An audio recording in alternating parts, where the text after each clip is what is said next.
Hey everyone. So today we have a very special guest. This has been long coming, and I'm very excited to present to you a legend in his own right. Not just a legend in his own right, a legend in this Indian startup ecosystem, a scion of the scion, one of the scions of Blume. You can say is a real friend to founders and to people in general. The amount of people that have told me that I have to get Karthik and hear his story is just unbelievable. And I'm very excited to present to you Karthik, and I'm very excited that he agreed to share his time and join us to talk about his journey of everything that he's been through and everything that we can learn from in order to become better people and better entrepreneurs. So Karthik, thank you so much for joining us, and thank you so much for agreeing to come on the show. No, how couldn't I? I mean, your energy is infectious. Thanks for chasing me down, and thanks for the opportunity. I think that was too generous an introduction, as I've told you, Ephraim, that it's a very humbling experience to be on these long journeys. I keep getting quizzed by family, friends, and my entrepreneurs themselves, who know that they're partly guilty of us not achieving that pinnacle yet, because they themselves have to deliver that for me. So if they haven't delivered it, we're not getting there. We are a function of how well they do at the end of the day. But everybody collectively asks me, have you reached there yet? As that, what you set out to do, have you scaled at least the first peak? And, we appreciate the love that the ecosystem gives us, but it's very humbling. I mean, we haven't even reached the first peak. And I think that's, you have these little highs along the way. It's like you feel like you're scaling, this very tough mountain range. And you just, when you reach the first peak, what's invisible to you is like you actually artificially put yourself on a challenge to get onto a second peak. And it's a little bit of a, at one end, it can be as mundane as a treadmill. On the other end, it can be as thrilling as scaling multiple peaks every time you get into a new cycle. So very, very early days. It's been 7 odd years, but thanks for this opportunity again. I'd love to, have this conversation and answer whatever you want me to. Sure, thank you. Yeah, listen, the journey is a lifelong journey. It's a never-ending process. That peak you mentioned just keeps up going up and up and up. Which is about us is to making sure that we never get satisfied and always know that it's a continued growth, and we always have to continue growth and bring people along on this journey together with us. So let's get right in, and let's start all the way from the beginning. Where are you from, and what was your upbringing like? Yeah, so grew up in Chennai, which is in the south of India. Wait, I have to stop you right over there. Chennai is the best place, man. I love Chennai. I didn't realize you've been there, but it's okay. But you should. It's a lovely beach, lovely people. A little laid back in terms of whether it can become a crazy startup environment. I don't know, but I don't get there as often, unfortunately. I was just meeting Girish recently of Freshworks when I went to visit parents in Chennai, and it had been a while. And you realize that an entrepreneur doesn't care what environment you throw them in; they actually go and build out something phenomenal. So we have some great tech talent out of Chennai, and IIT Madras is obviously a hub for creativity there. But my luck wasn't, I guess, meant to be in Chennai. So I ended up going to the other end, north of Delhi, to IIT Roorkee for my engineering. And since then, the age of 17, when I left for engineering, Chennai has just been a place to go and visit parents and my old school friends. So I was in one school all through. But more importantly, to your question, I think grew up in an entrepreneurial family. I was one of the first folks who put in that much effort into, trying to crack the competitive exams in India, get to one of those elite schools, and eventually worked in jobs for a good decade and a half, which is probably I'm the extreme outlier in that sense within my family, within my extended family.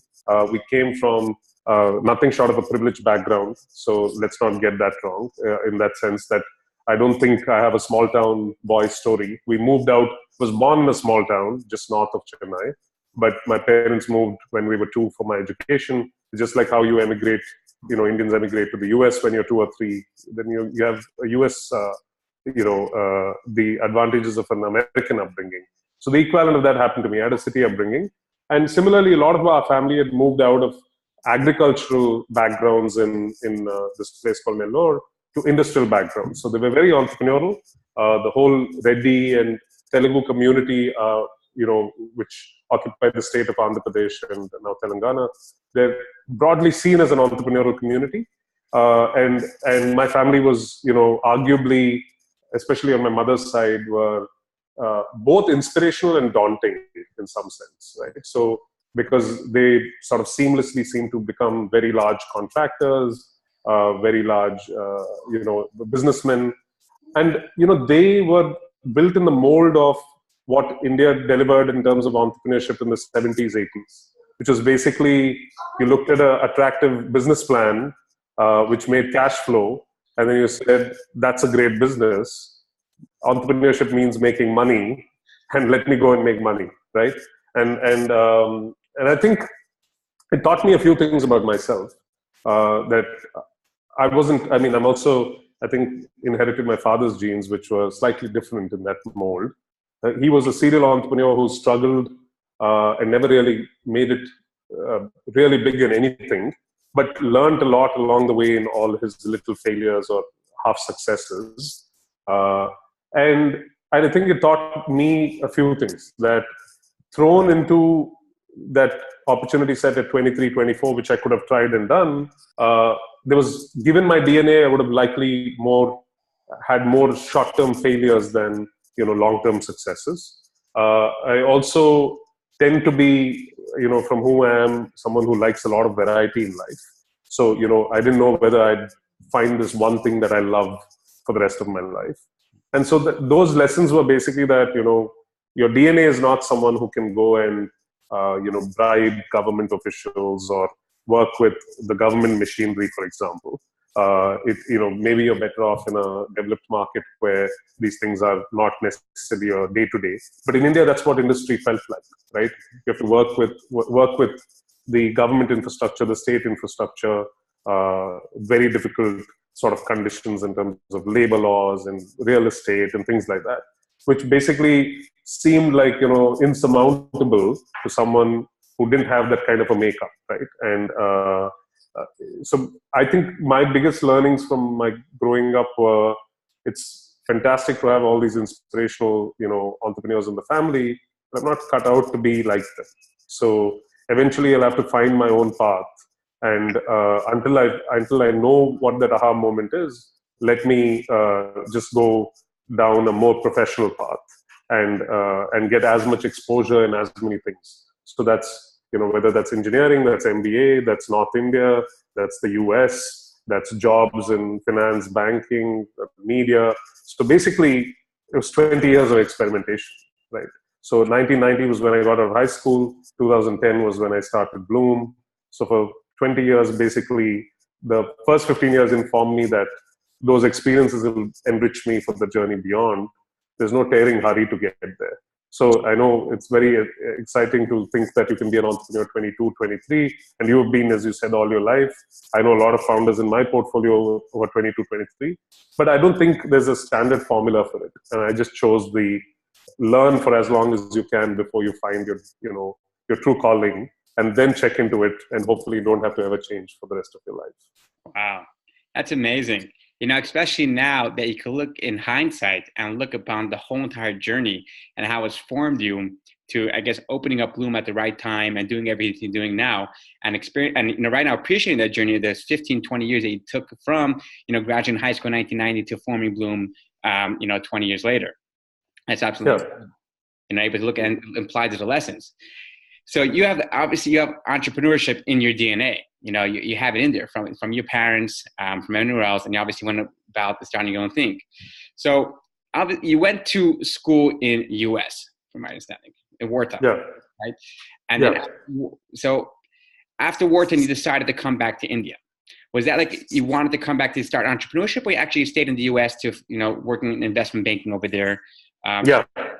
So I had a 5-year work stint in the US. So it was partly, I mean, I didn't go there.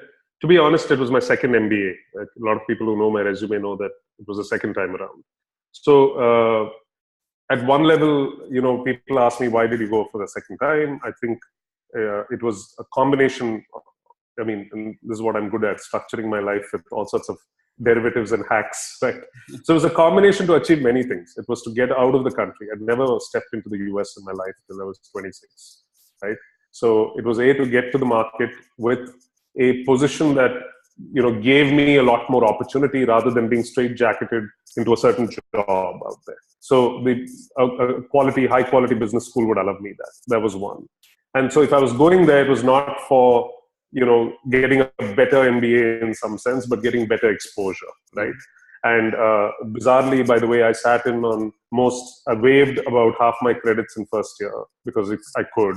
I sat in with second year students, finished, finance courses which they were taking, and finished my finance major in the first year, right? And then basically focused on entrepreneurship. And by the way, bizarrely, it was such a peak of the bubble back then that there was a major called Managing E-commerce in 1999, right? And so I actually got my triple sort of major in finance, entrepreneurship, and e-commerce, right? And so it was the idea to go and learn from those 2 years, but not just simply come back right away, but to experience why I went there in the first place, which is learn about the United States in terms of, what makes them such a great country. So in terms of the impact they've had on both where they were in the global economic stage and innovation per se. So there was no way I was coming back right away. And of course, I did rely on a very generous, US education system, which allowed me to study there on their loan system as well. So I had to repay the loan as well, to be honest. So it meant that I had to, work in the US, pay off the loan, and be a little bit more comfortable in terms of, financially not being liable for something in the US. As luck would have it, by the way, I also met my wife at UPenn. So I guess, when the fun side of the story is that when you're destined to be somewhere, you're just destined to be there, right? And so the 5 years was a mixed bag, right? I worked in banking, but graduated in 2001 when everything was imploding in technology. And I took a tech banking job because I thought I wanted to be in the middle of all the action in Silicon Valley. But the reality is bankers and consultants are not needed when the industry is crashing, right? So the banking side imploded. And then I don't think there was an Indian in my class who held a banking job beyond the first 18 months of graduation. We were all fired, right? Across the board, New York to San Francisco. And then I moved to the true fintech in some sense. I was on Times Square in New York working for Reuters company called Instinet, and put in 3 years there. But it was this mixed bag. Right? It wasn't really what I thought I was going to be. I wanted to do. I wasn't getting the experience I wanted. It was a cushy 9 to 5, 9 to 8 job with some exception handling, but it kept me uncomfortable. And I know at some point you've brought up the point around, I haven't done a startup before. Actually, I did. So I was moonlighting and trying to do startups. A lot of lessons from that as well, which is why we don't endorse, entrepreneurs who are moonlighting and entrepreneurs who don't have the capability to pull in tech very quickly into a tech startup. Both of the mistakes that I committed, right? I was trying to moonlight. I was using up all my savings to build my own thing, and using weekends to load up videos and push them into a hosting site, and trying to come to India and license the content myself. It was a little bit of a nightmare, right? You can't do that with a day job. Because also my co-founder at that point was also in his day job. So it was a double disaster. But I think that impatience was there. So I came back to India to sort of evaluate how the market's shaping up, and then realize that, you can keep waiting, but there's no better time than now. And this was 2005. And as I went back, within 4 months, Instinet got bought by NASDAQ. And so the penny dropped and said, okay, this is a message. So let me think of, how to trek back to India. And so that's how the journey moved, drifted back out here. It was a little bit of a misfit here because there were no businesses like the one I did. And by the time you're in your mid-30s, at that point it was early 30s, but people want to slot you into a particular area and say, what do you do well? Can I just find you a job which fits you very well? And then you're also expensive because you come with all these fancy degrees, so I have to justify your cost.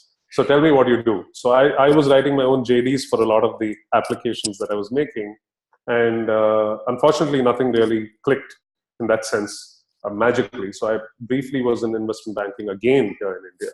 And then once I was pitching my clients said, what the hell are you doing on the other side of the table? Come over. And then I was fielding multiple offers and in media mostly.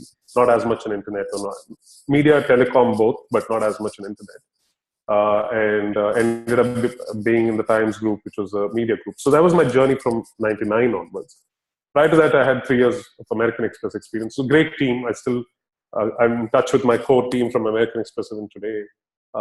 First job, so you're emotionally attached to it. But what it taught me is a lot of what I apply today in terms of risk, in terms of how I look at the venture business for myself, was that 3 years of training in pre-Wharton in India.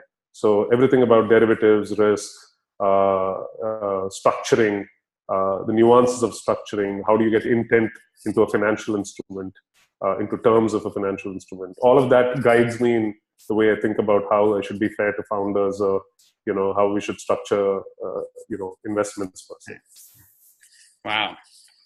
Now, I guess the best thing about America, obviously, and I guess Wharton was the fact that you met your wife. That's the best thing we could take out of it. You touched on a very key point, and the famous saying that if not now, when? There's no perfect moment for anything. Not when I have X amount of money in my bank account. It's not when I marry the perfect person and have X kids, not this, not that. Those are all excuses and hindrances to start what you want to do. And the fact that you decide to come back right away, and just actually make it action, because it's all about action at the end of the day. And do it is just phenomenal. And a lesson that we have to apply to ourselves and to everyone and everything. So you come back. So what led you to the journey? So that's all the journey that led you to Blume. So what all of a sudden you were one of the first, I guess, and correct me if I'm wrong, real VC funds for pre-series A in India with Blume. So, a slight correction. I think that credit goes to a few more funds. So, I'll tell you two things you've asked me. So, why Blume, and then when we started it, who we were. So, the why Blume starts from that pretty much the first month I landed in the US, right? So there was this little seductive quality about what was going on in the US at that point.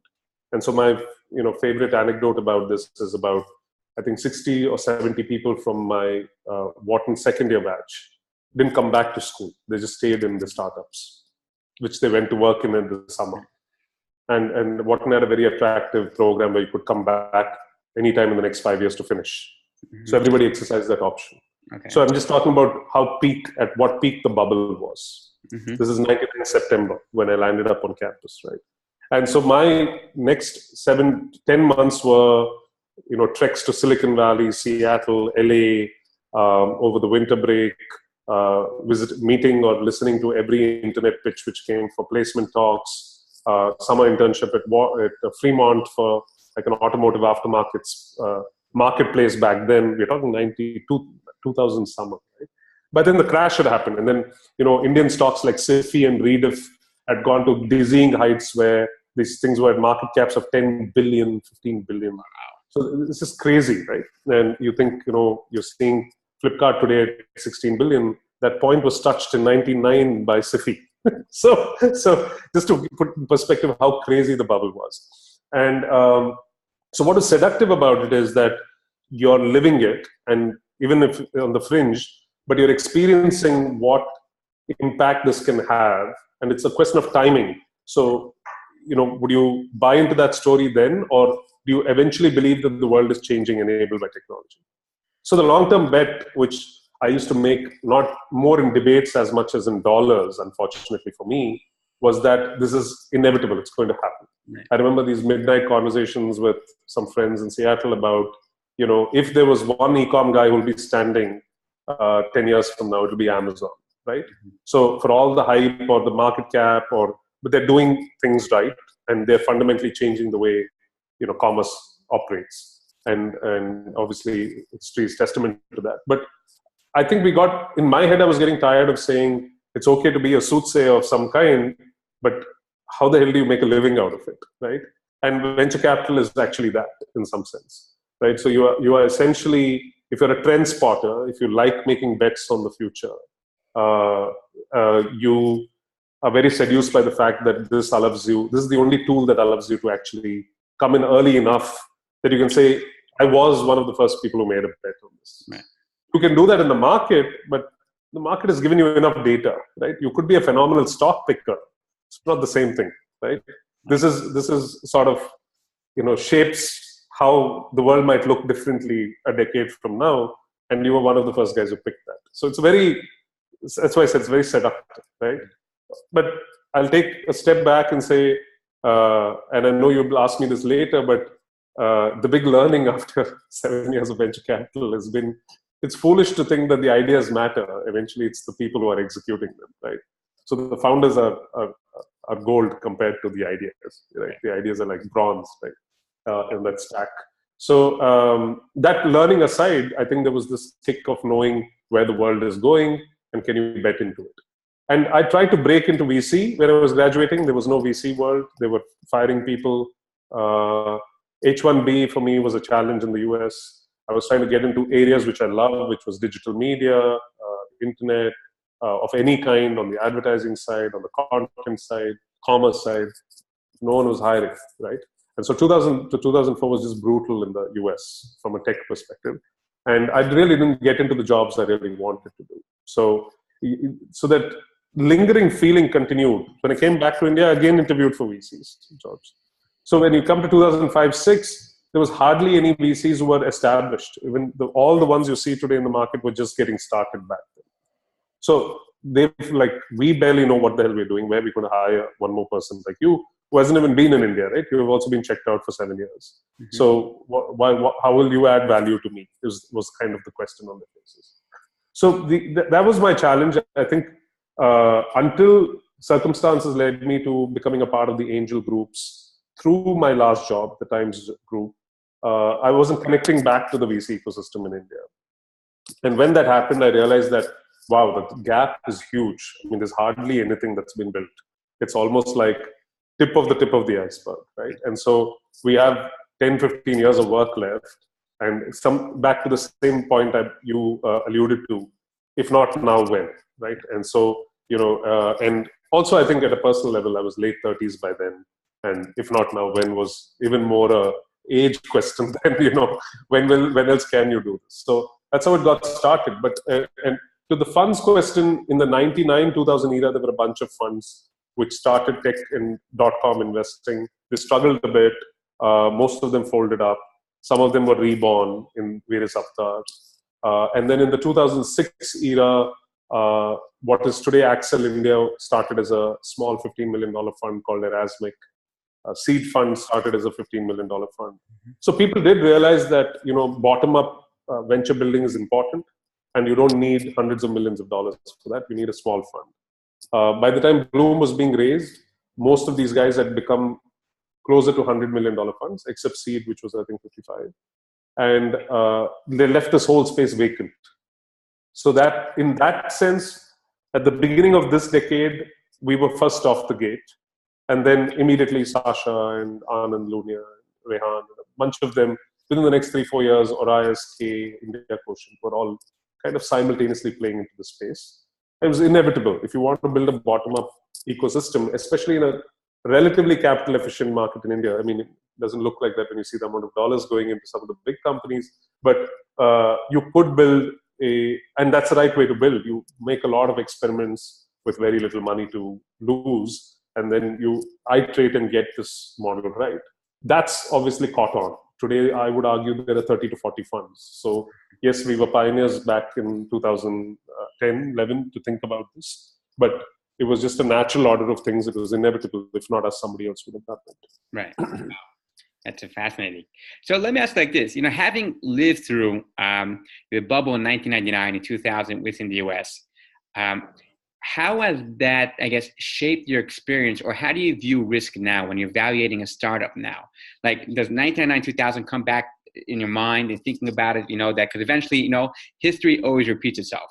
So we had now, 99, 2000, we obviously had 2008, and eventually at some other time, another crash or recession will happen. So how do you evaluate risk in that sense, having lived through the 99, 2000 bubble? No, you're right. I think when you're old enough and see enough of these mini crashes, you get a sense of not losing sight of fundamentals. And it's difficult because, everybody's swayed by the market. Even your, XYZ fund manager gets a bump up because of a unicorn.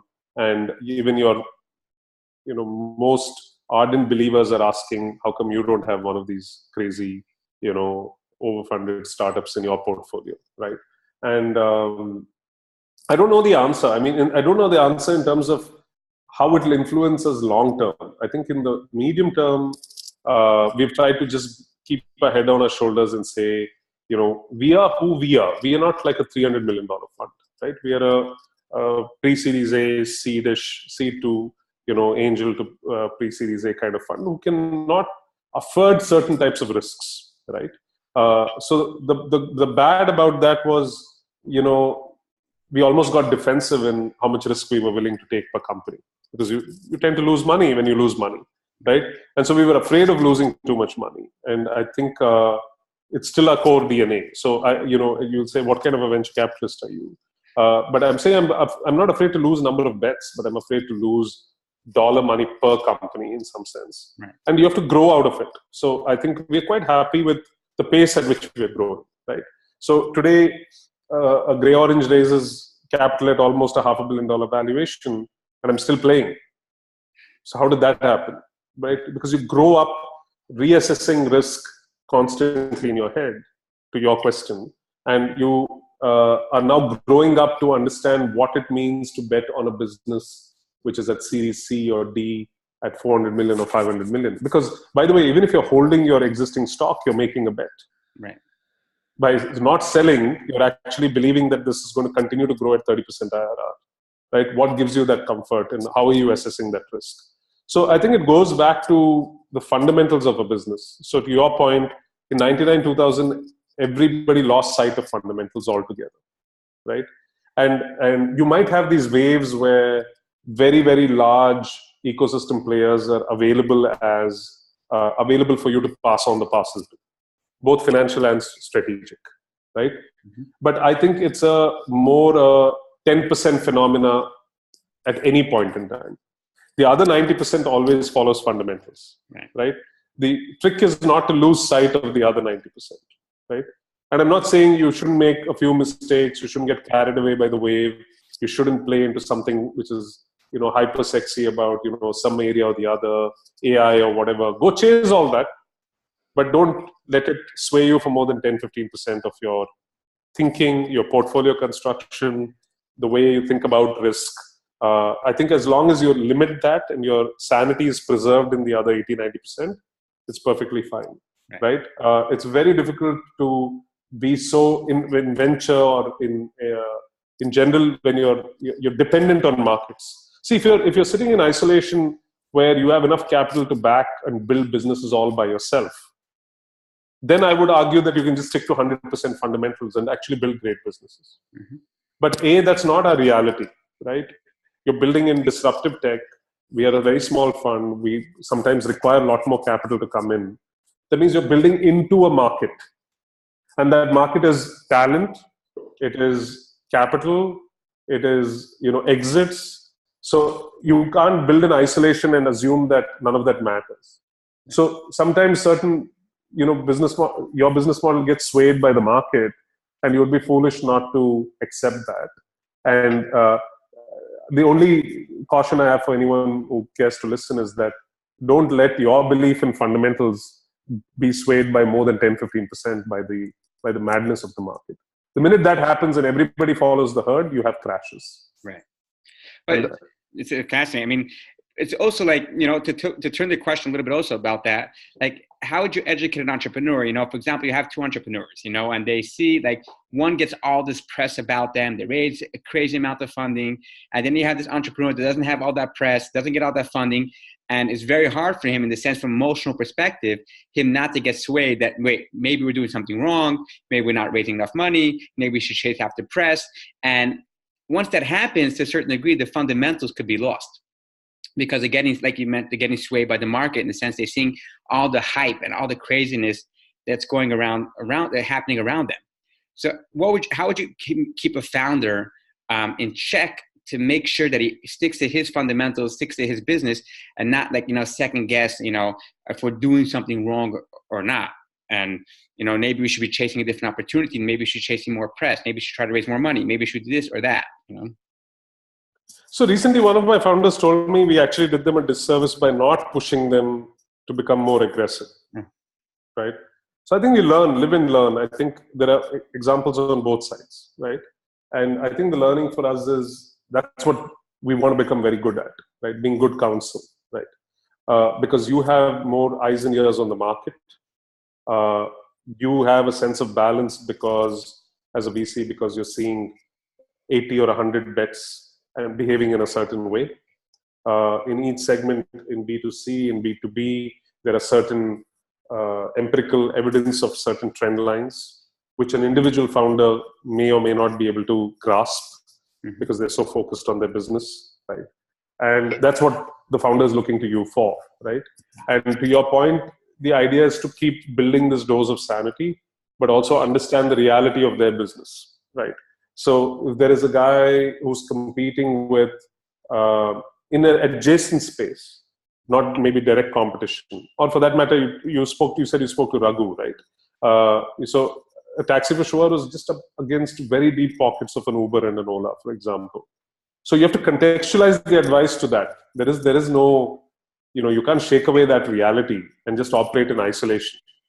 Plus, it's not in my hands or Raghu's hands to control that fate entirely. It's like you have 5 other shareholders who have to believe and align to that same vision, right?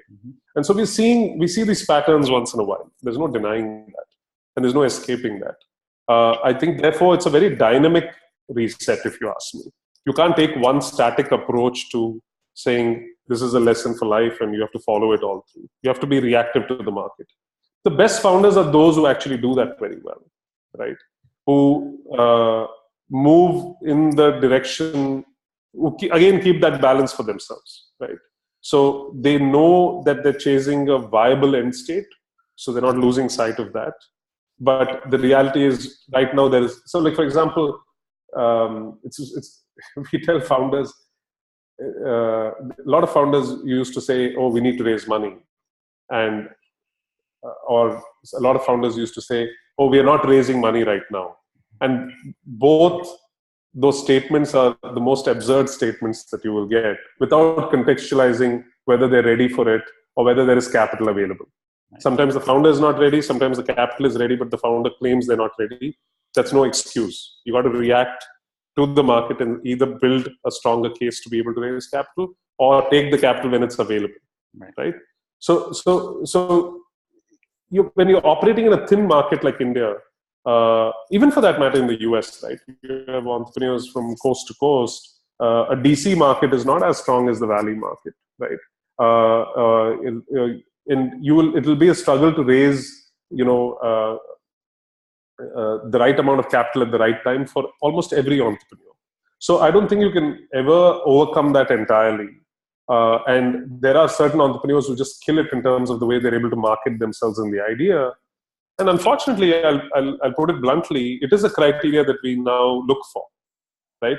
The ability of the founders to articulate their story is not just important for capital, but it's important for talent, it's important for scale.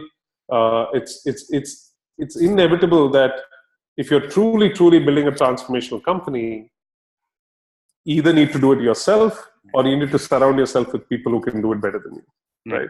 And you can sit and say, no, I'm like this geeky person who's building away something in a corner. Then you build a digital-only business with 20 people in a room who don't have to interact, physically with anybody else outside of the world, and build engagement which is off the charts, like a WhatsApp or an Instagram. Arguably, you don't even have to meet anybody. Right. The product speaks for itself, right? But there are very, very few, like 1 out of 100 companies which fit that bill.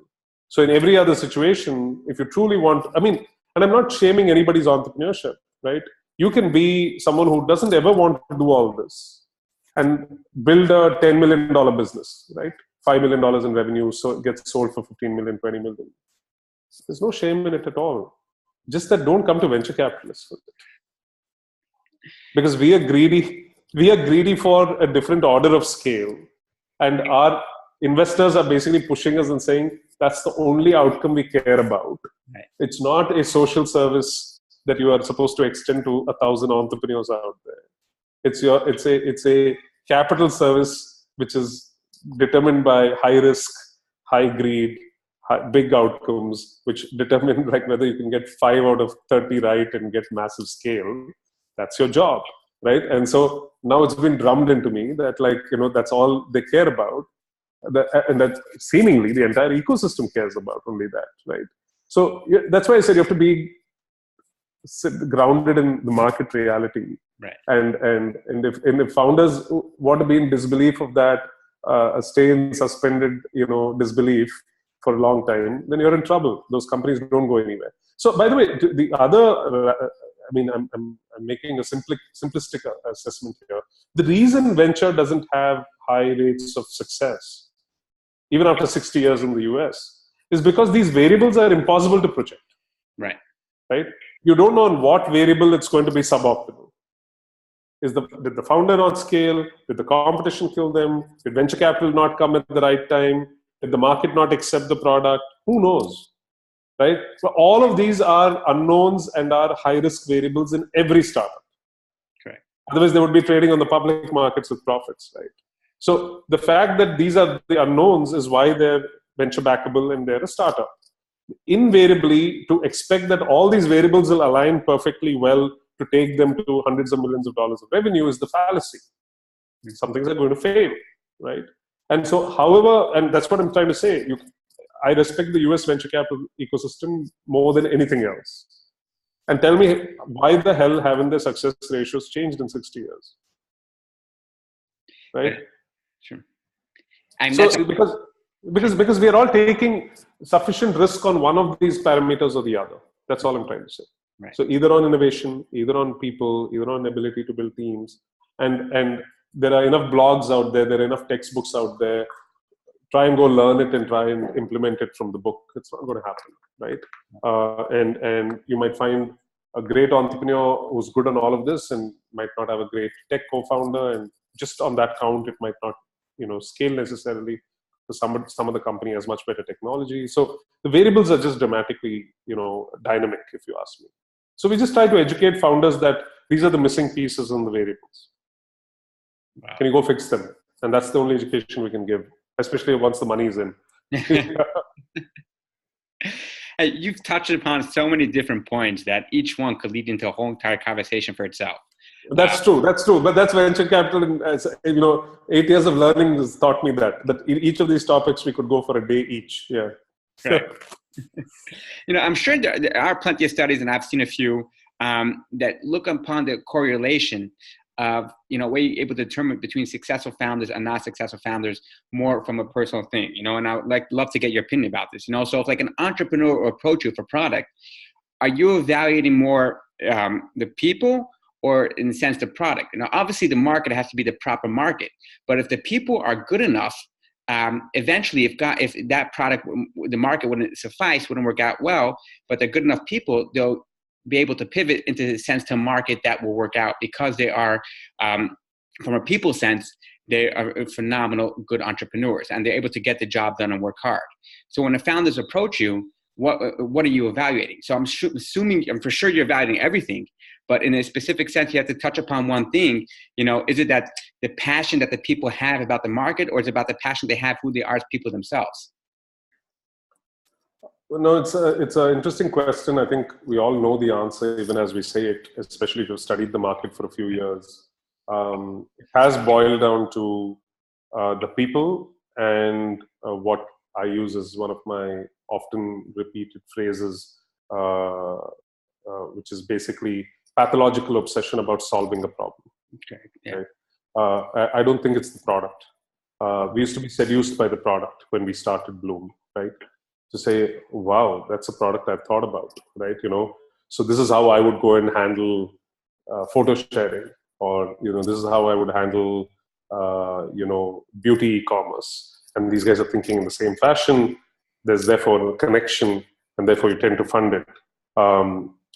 It's not that you ignored the other two factors, but we would basically give undue weightage to something called product at an early stage, which is basically a fallacy, because in 90% of our companies, if not 100% of our companies, product has changed within 12 months.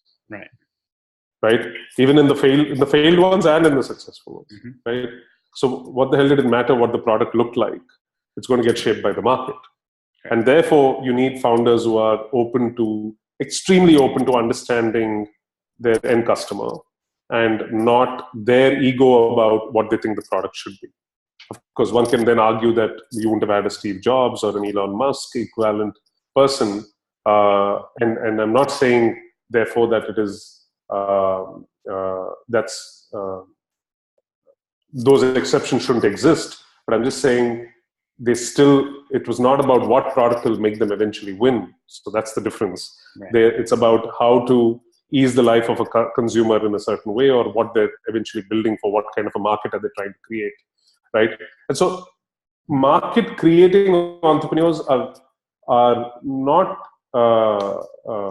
impossible to find, but they're very rare to find, right? And if they feel like, so when we are looking at founders, we are saying, I think in B2B, it's much more challenging, right? Because B2B is essentially selling to businesses which function in a certain way.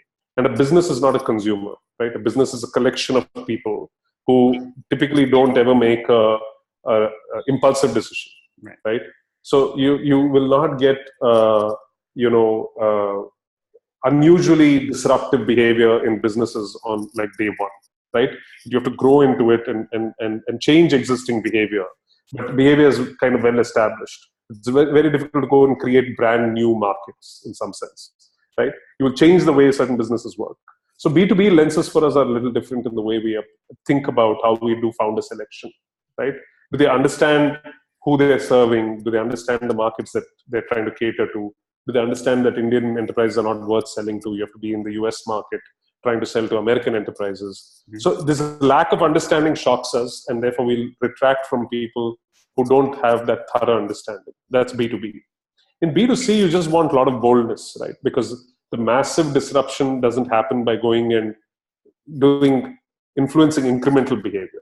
You want dramatically new behavior. So the way they're thinking about why something is so badly executed in the market and how radically we need to change it is the assessment, framework in terms of how they approach market and product. So coming to that question, and then there are all sorts of founder characteristics that you have to evaluate, right? Are they able to sell the vision to build a great team? Do they already have co-founders who believe in them? Are they able to think super long term, because building profitable consumer businesses could take a decade, if not two?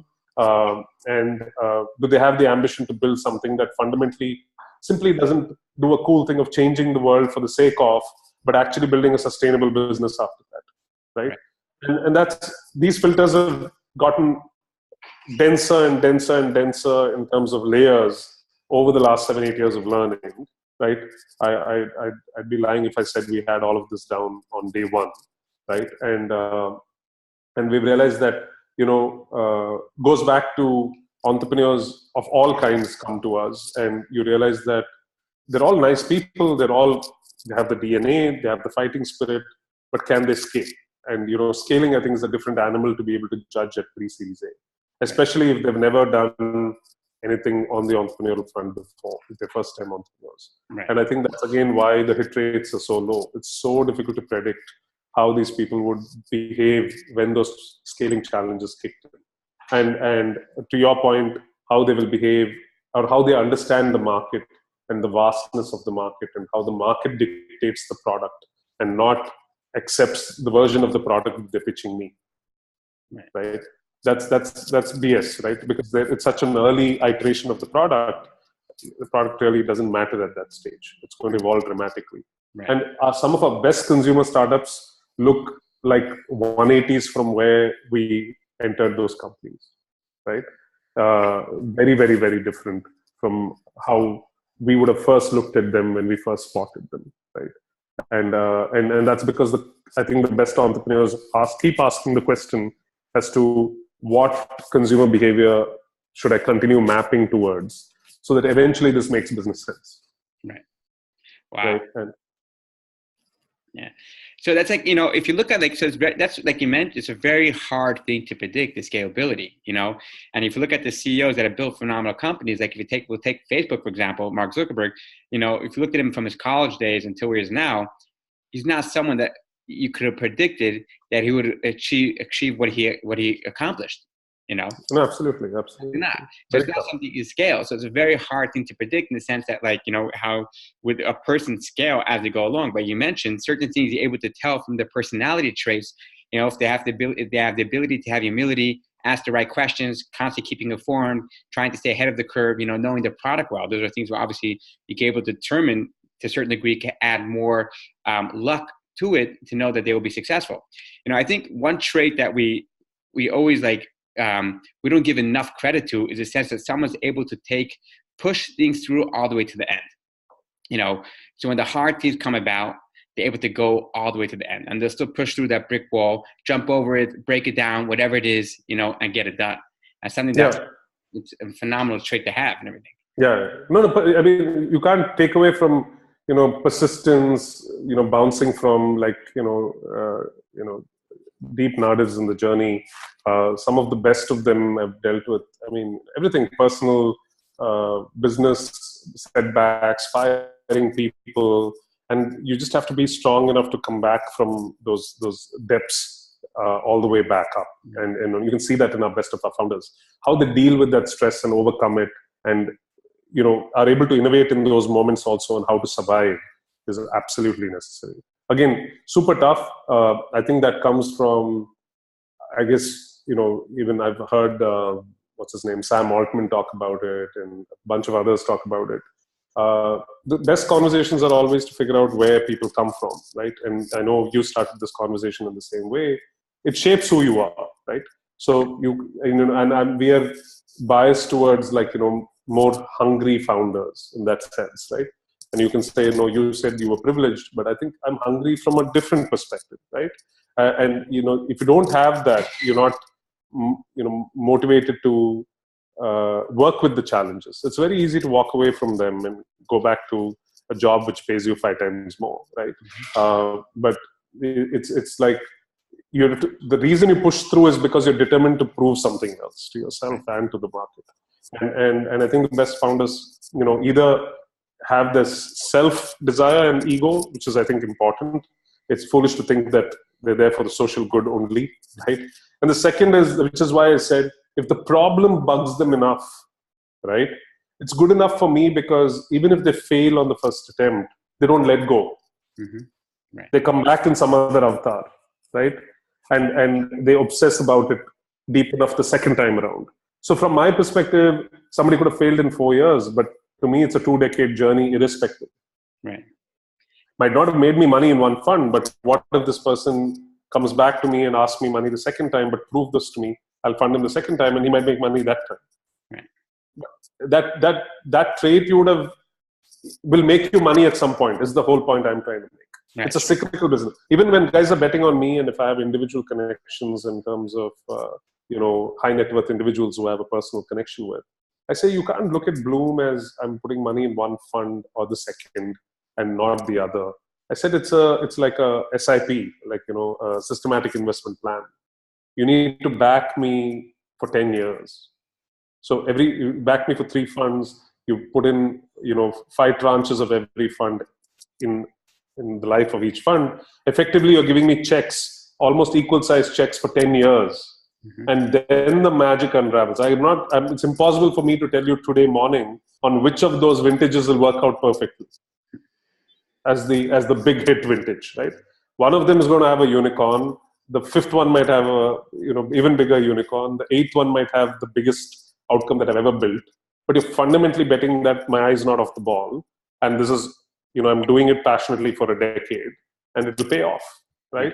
And it's no different in an entrepreneur's journey. So every guy we assess, we don't think about it as a 3-year, 4-year horizon. We think about it as a 10, 15, 20-year horizon. So actually, that's my biggest lens. Would I want to, and I've said this on a stage at a conference where I was speaking, where I said, if you gave me a choice on why we enter companies, is either I want a 10, 20x outcome at the minimum on the company, or a 10, 20-year relationship with the founder. And if you put a gun to my head and said, choose which one is more important, I'll pick the founder relationship. Right. Because he'll eventually build something else. Yeah. Yeah. And the long-term value of that founder back into the ecosystem. By the way, a founder might just give me, we are getting all sorts of founder referrals for a Bangalore position right now. Right. And one of those, one of those referrals yields a unicorn pick. The founder's paid his value in gold. Yeah. So please understand that there are these cyclical effects which create a long-term value for a founder. So we used to put this in a deck, but I don't think the LPs understood it. We actually said Blume is a fund that bets on the long-term LTV of a founder. Because at the end of the day, they're your customer, and they might fail you as a customer, right? But that does not mean that they will, at a long-term basis, will not create value for you. Right. It'll come back in some form. I think in Fund 3, we'll have 8 of our founders as LPs or something like that. Wow. It's crazy. Yeah. So, the cycle is kicking all the time. So you can't limit this to a one-dimensional view of, will he be the unicorn founder or not? It's just not about that. It's a lot more. So it's basically, to a certain degree, what you just said boils down to a lot, is that reputation and relationships matter the most, matter to a certain degree more than anything else. Keeping your reputation intact and having that relationship, building that relationship, forming that relationship is the most important thing to have. Yeah, no, in fact, there's a lot of things which I've picked up from the Valley, which inform me on what kind of VC I want to be, but you pick and choose what suits you. And one of the punchlines the Valley has is all that VC has is his reputation. Yeah, 100%. Reputation, right? So essentially, that's what builds your brand. So why does the founder invest in the long-term value on the other direction? Mm-hmm. Because the fund is giving back as well in various forms. Right. Tomorrow, if they want to be an angel investor in one of my companies, it's because we have a relationship, right? They want a job. There are people who have gotten out and they want referrals. They have a relationship. I've given ref checks for founders who have failed and taken jobs. Right? So it goes both ways. Well, I can understand why a founder will want to choose Blume. You guys are phenomenal. I mean, the amount of things that I've heard about you guys is just amazing. I spoke to, I think, a nice amount of, at least a dozen companies that you directly invested in, companies that have spoken, know about you guys or spoken to you guys. And I have not heard one negative thing about Blume. And everything I've heard was that you guys are founder friendly. Every VC especially like to say, what distinguishes them from someone else is, we're founder friendly. We have this, we have X. But every person I've spoken to that either you guys invested in or have a relationship with you, have said that you guys have been such a huge help in advising in the friendship that you provide to them, which I think distinguishes you from everyone else, which is such a phenomenal thing. Such a phenomenal. So, yeah, we try. I think it's also, how we're built as founders, right? Who we are as the starting team members.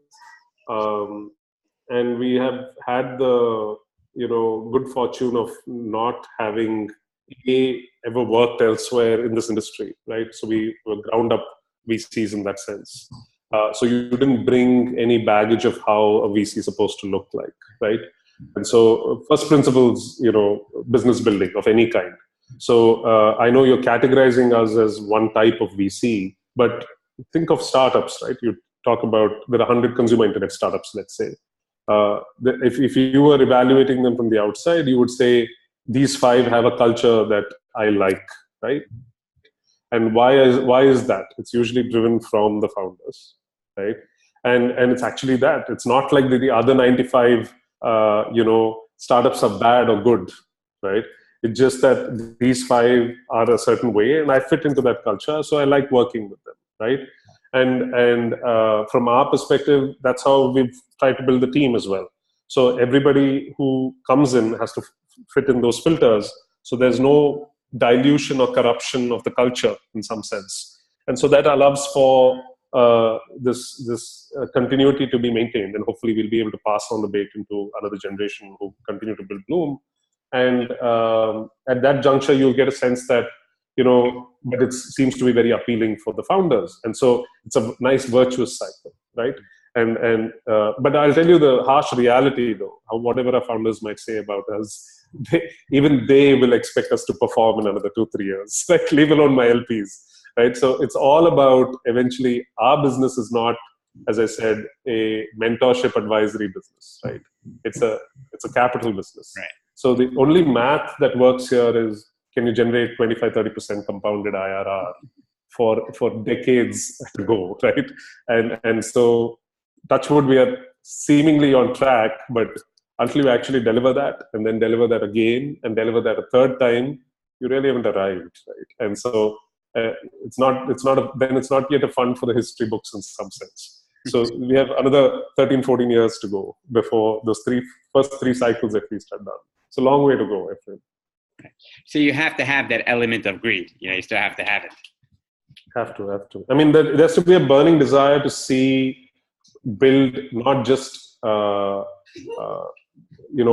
back wonderful people, but actually see them be ruthless enough about building scale and building value, right? And you can say, I impacted 100 founders this way, which is great, but I need 5 of them or 10 of them to be this way as well. By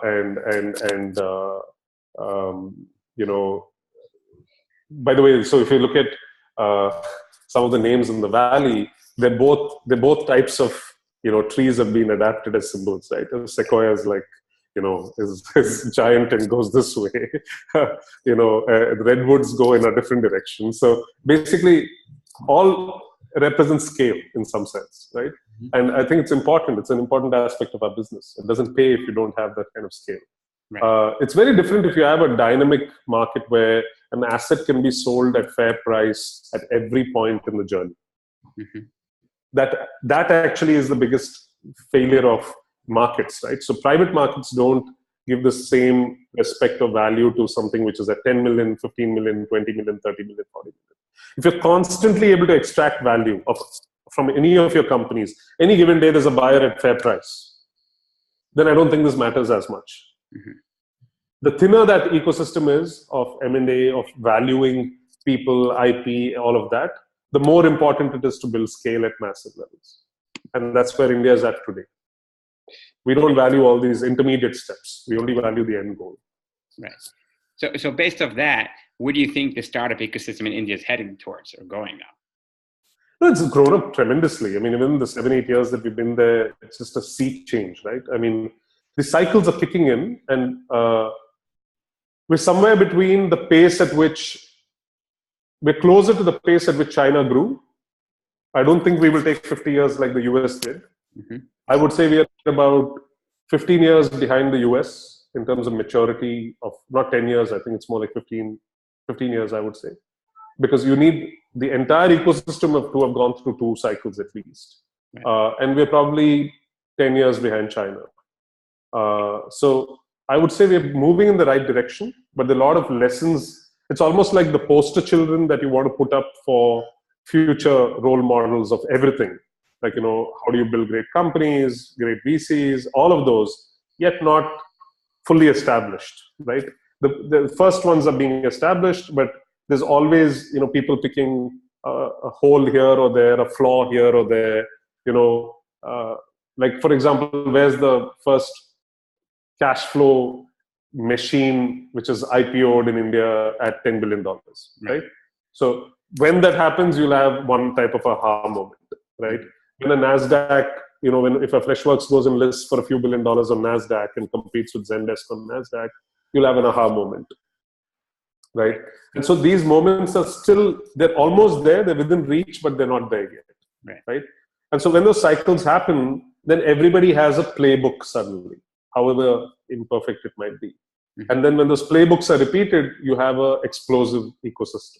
Right. But I think it's waiting to happen. It's waiting to happen because we still, for the amount of talent and the amount of raw horsepower we have in terms of youth, in terms of, just as I said, it's raw. It has to be fine-tuned to be able to fit the skills that you want to build this kind of an ecosystem. It's super challenging because we don't have as much educational, financial, healthcare infrastructure as we need to. But, can we build all of that in the next 10 years? And then we pave the path for something far more eruptive and disruptive, maybe a decade from now. Right. So I think it's still work in progress, but we're getting there. Yeah, I mean, you could see it from from Flipkart, from Paytm raising money from Warren Buffett, from Oyo just raising $1 billion. You see, and all of these have spawned. I mean, all of these have spawned. Flipkart has probably spawned 100 startups or 150 startups. Yeah, right. We have a lot of Flipkart founders in our portfolio now building companies. Same with Ola. Same with Quicker, Make My Trip, and now Oyo will start at some point. So these will become like. People have been trained on 100x growth in 2-3 years now many times over in this last 5-7 years. Right. If you went back even 2 decades before that, you might have seen a lot of people build to 100x, but over a decade. Right. So the pace at which you are able to educate and train your startup ecosystem is just picking up phenomenal momentum compared to where we were, say, a decade, even 7-8 years ago. Right. Yeah, like I read recently in an article about one of the universities in India that are offering you to build a startup in place of receiving your MBA. Very interesting. No, this is what I'm saying. So yeah, I read that too recently. But I think entrepreneurship in India, by the way, interestingly, it's almost like an alternative career because there are not as many great jobs in that sense, right? And so you're basically, therefore, you have a widely entrepreneurial country where you have millions of people doing small entrepreneurial gigs, right? Whether they're insurance agents or kirana store owners or cab drivers or whatever. These are all micro entrepreneurial stints. So that is a cultural thing. Now the question is, how do you build these skills to be able to scale, right, and build sustainable organizations, which decades of entrepreneurs in India have done, but they've done it at a very different pace. Now what you're trying to do is crunch that time window to half the time or 1/3 the time. And that's not trivial. It's a very different type of organization building, which is new to India. So I think it'll happen because, as you rightly said, we have the DNA to do it. We have the programming to do it. It's just that now you have to learn the tricks of the trade, the rule books and the playbooks, which basically allow you to crunch it. And then everybody has to jump onto that bandwagon with the same energy. You can't have people, young people thinking, oh, startup is cool enough to join and skip every year. That's not a great startup environment. I'll put it bluntly, right? So you have to get every stakeholder to buy into that, is what I'm trying to say. And eventually, maybe 8-10 years from now, you'll have an IPO on the Indian market for a loss-making internet company, which is still, yeah. It might happen. Who knows? You definitely have it. My personal belief is that I think that the next Facebook, WhatsApp, Instagram, will definitely come out of India. It only makes sense just the way it's going, and technology that's being created over there and the innovation. No, absolutely. It'll happen. I wouldn't be surprised if half of those happen with Indian businesses and half happen with Chinese businesses or apps or business models being ported to India because we're not going fast enough, and they're able to usurp some of that. But yeah, over the long term, I think we'll get better at this. We'll probably build them faster and better than anybody else can. Well, my only prayer is to make sure that Blume invested in one of those companies that's going to be listed on the NASDAQ, Absolutely. We'll get there. So tell me like this. So what are your books? Let's do some quick fire chat over here. What are some books you recommend to other entrepreneurs to read? They wanted to get educated more. I wouldn't say a specific category, but in general, books that have made a profound impact on your way of thinking. I think, I'll be honest. So I'll classify it as two different things, right? So I'll forget about things which shaped me when I was much young. Actually, maybe those are valuable, right? So, conceptually I think there are 2-3 things, right? So what guides you for a long period of time is either inspirational stuff or framework formation stuff, where, fundamentally shapes your mind about discerning what's positive, what's negative, and how do you actually frame your thinking, right? So what makes great long-term entrepreneurs is they're shaped by some philosophy, right? Or some seminal experience, right? And even if that means coming and sitting in an ashram in India, as a lot of these guys did, right? And those to get necessarily from books is challenging at one level. I think in the early days, since you gave me a sneak peek at the questions, I was thinking, what were those kind of books? And, for example, for some of the books which stick with me, though I'm a weak memory guy, so I have to reread stories for them to stick. Things like, Atlas Shrugged, To Kill a Mockingbird, and things which frame your sort of, what you want to take away from it. So it's not like I'm a Ayn Rand fan capitalist in that sense, but every book, everything teaches you something very fundamental. And I think these things shape me as a teenager or growing into my early 20s, and you get shaped by that. Then if you look at philosophically how you think about the world, Black Swan by Nassim Taleb, or Sapiens by Yuval Harari. These are things which basically make you understand the social fabric of the world, risk fabrics of the world. So these are, for me, framework books, right? So they shape how you want to apply life principles in some sense, both at work and at home in some sense, or your reaction to society, right? Then there are these inspirational books where there's this great story being told and you're trying to figure out,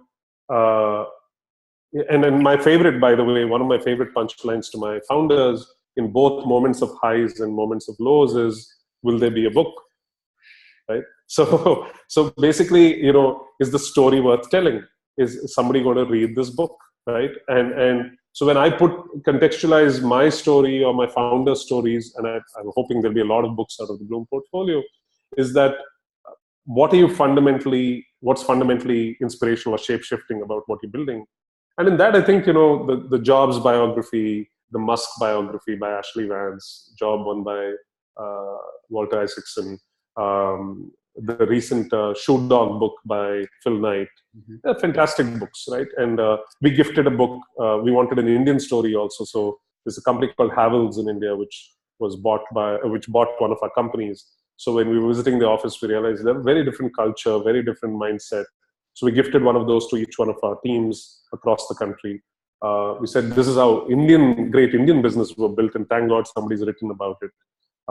So it's a biography of the Havells founder written by his son. It's more of a homage to his father.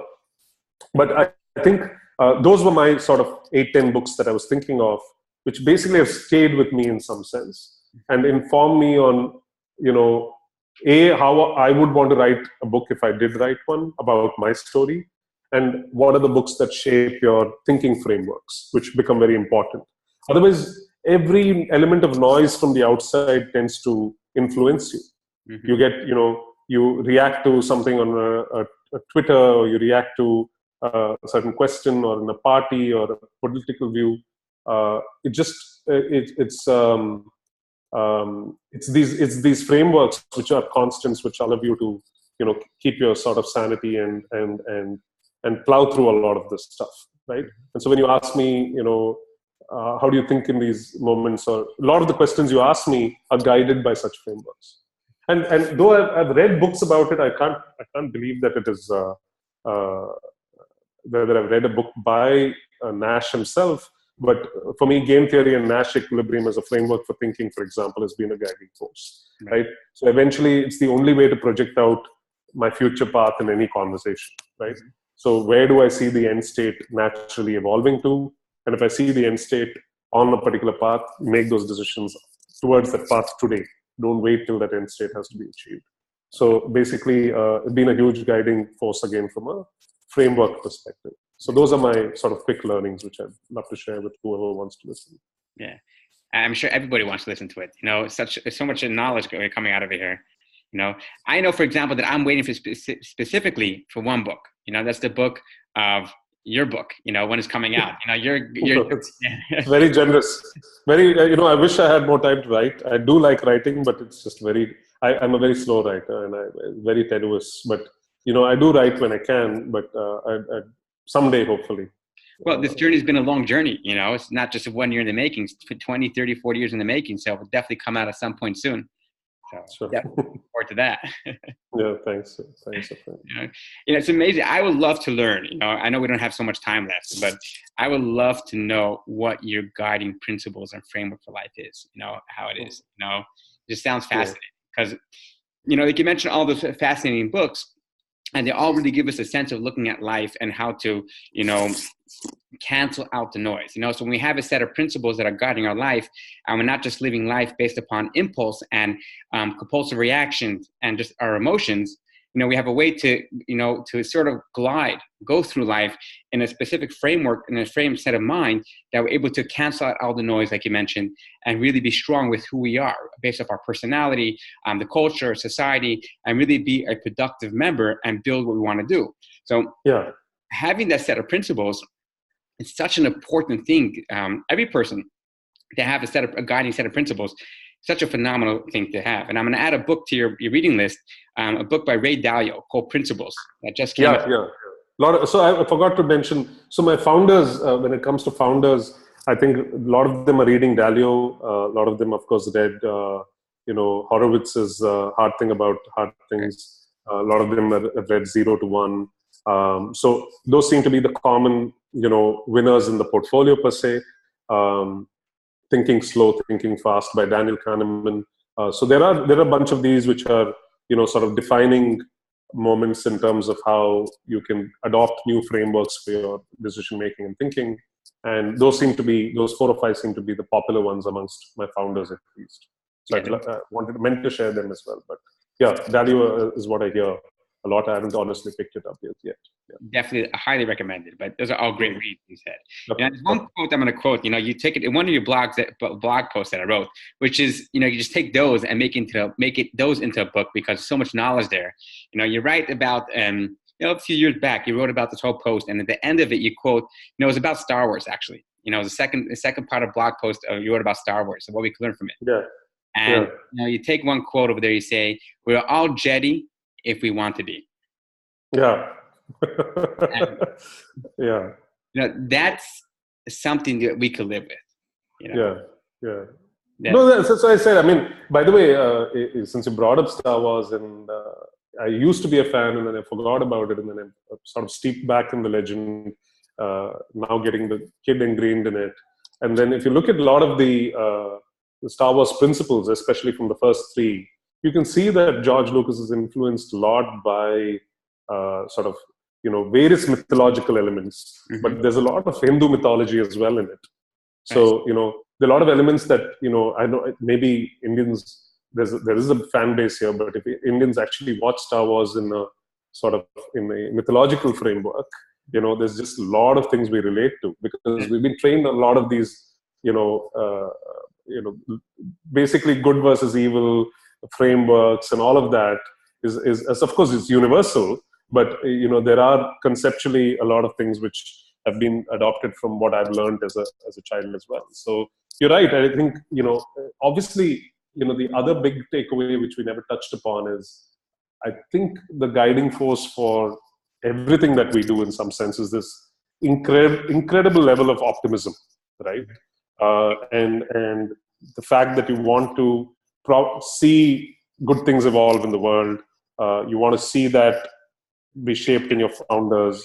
You want to see, and so capital can easily corrupt a lot of that because of the nature of money, right? And somehow I think the challenge is to stay above that. And so you try to lean on these principles that you can pick up from elsewhere and say, how do you weave that into a business, whether it's my founder's business or whether it's venture capital, right?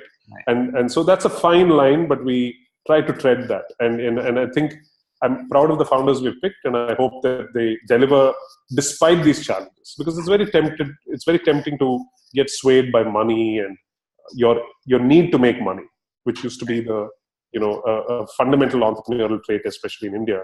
But these guys, I hope, are equally motivated to change the world for all the right reasons, right. And money becomes like a nice outcome from that journey, right? And so and so that optimism plus need to change the world is something we love in our founders, and all the books and all the inspirations we talk about. Fundamentally, that's my biggest takeaway, more than anything else, right? And that's so you're looking for those pockets of inspiration so that you can imbibe it and then you can transfer it to your founders as well. Right. Wow, it's phenomenal. I just love to come to your office and see. I'm assuming you probably have some big posts of all the principles and guiding forces that you just mentioned. No, actually not. We just have a portfolio and we have a bunch of art, thanks to being influenced at home by the artist. Yeah, but that's about it for now. Yeah, so maybe when we do write up something more concrete, we'll put stuff up. But so we don't have too many of those inspirational things. It's just imbibed, I guess. Imbibing gets passed from mouth to mouth, from person to person. That's how it works. Yeah. Wow, that's phenomenal. Karthik, there's absolutely no way I can thank you. I mean, this has been absolutely amazing. The amount of I'm glad you enjoyed it. That's all that matters. Thanks for taking the time. Thanks for having me on your new little show, and enjoyed the questions and loved the energy. So it's been a pleasure. Yeah, thank you so much. So much knowledge. Listen, is there anything I can do for you or for Blume, please do not hesitate to reach out. Always here for you guys, any way possible and everything like that. I just learned that you're in New York. We get there fairly often, so we'll catch up for coffee next time. Yeah, Thanks for sure. Definitely. Yeah. Thank you so much. Thank you.